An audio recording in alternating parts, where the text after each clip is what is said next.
என் அன்புக்குரிய தேவ ஜனமே, இந்த காலை வேளையிலே கர்த்தர் தாமே உங்களோடு இந்த கிருபையின் வார்த்தை நிகழ்ச்சி மூலமாக பேசுவாராக.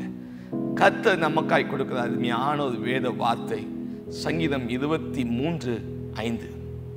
என் சத்துருக்களுக்கு முன்பாக எனக்கு ஒரு பந்தியை ஆயத்தப்படுத்தி என் தலையை எண்ணெயினால் அபிஷேகம் பண்ணுகிறேன், என் பாத்திரம் நிரம்பி வழிகிறது.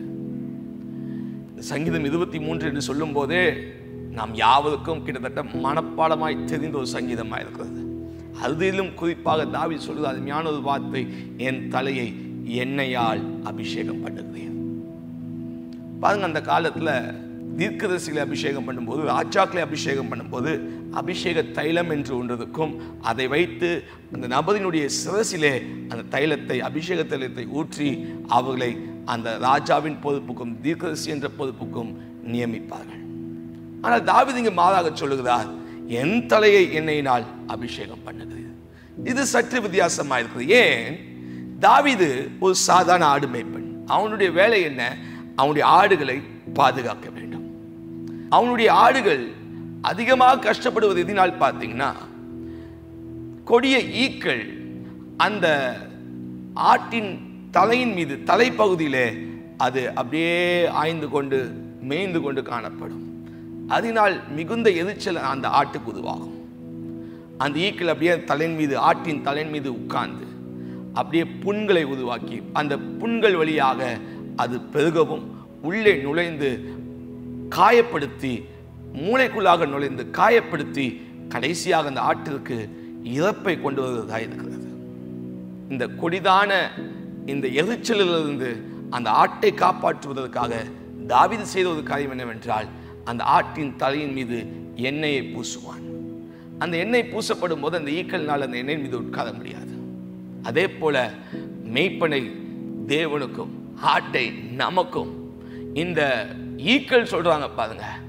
வேதம் சொல்கிறது, மத்தேயு 12:24 பேல்செபு என்ற ஆவி பற்றி பேசப்படுகிறது.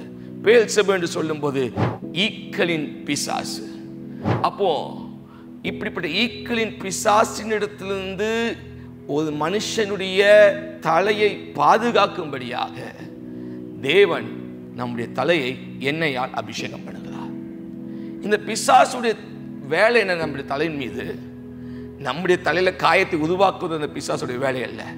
ஆனால் நம்முடைய சிந்தை பகுதியிலே ஆறாத காயத்தை உருவாக்குவது பிசாசுடைய வேலையா இருக்கிறது. இந்த சிந்தை பகுதியிலே தேவையில்லாத எண்ணங்கள், கெட்ட எண்ணங்கள், விரோதங்கள், பகைகள், கோபங்கள், இழப்பை பற்றி பேசிக் கொண்டிருப்பான், வியாதியை பற்றி பேசுவான், பலவீனத்தை பற்றி எப்போதும் பேசிக் கொண்டிருப்பான். உனக்கு அது இல்லை, இது இல்லை, அவங்க உனக்கு விதமாக இது செஞ்சிட்டாங்க, இது பண்ணிட்டாங்க, அதனால தான் உன் நிலைமை இப்படி இருக்கு என்று சொல்லி உங்க வாழ்க்கையில் எப்பொழுதும் கொடிய கெட்ட காரியங்களை சிந்தைக்குள்ளாக கொண்டு வந்து கொண்டிருப்பான். அது மாத்திரமல்ல, பாவ இச்சையின் கிரியைகளை உங்களுடைய மூளையின் பகுதியில், உங்கள் சிந்தையின் பகுதியில் போட்டுக்கொண்டே இருப்பான். எதிர்ப்பால் மீது வருகிற இச்சையான காரியங்களை ஆமீன் உங்களுடைய சிந்தையில போட்டுக்கொண்டே இருப்பான்.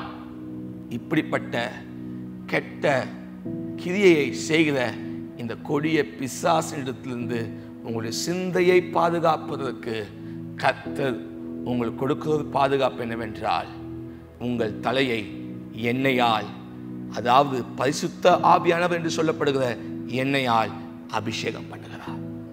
கெட்ட எண்ணங்கள் உங்கள் சிந்தைக்குள்ளாக செல்லாதபடிக்கு தடுத்து நிறுத்தும்படியாக, பிசாசின் கிரியைகள் உங்கள் சிந்தைக்குள்ளாக உள்ளே வராதபடிக்கு தடுத்து நிறுத்தும்படியாக இந்த அபிஷேகத்தை, ஆமென், பரிசுத்த ஆவியானவர் ஆகிய எண்ணெய் என்ற அபிஷேகத்தை உங்கள் தலையின் மீது ஊற்றுகிறார். ஹல்லேலூயா. இன்றைக்கு இந்த அபிஷேகத்தை நாம் கேட்டு பெற்று கொள்வோம். எத்தனையோ உலகத்தின் காரியங்கள் நம்முடைய சிந்தைக்குள்ளாக உள்ளே புகுந்து கொண்டிருக்கிறது. எது சரி, எது தவறு என்று பிரித்து எடுப்பது இந்த எண்ணெய் ஆகிய அபிஷேகம். இன்றைக்கு உங்களுடைய சிந்தையை இந்த எண்ணெய் ஆகிய அபிஷேகம் பாதுகாப்பதாக. கர்த்தர் உங்களை ஆசீர்வதிப்பதாக. ஆமென்.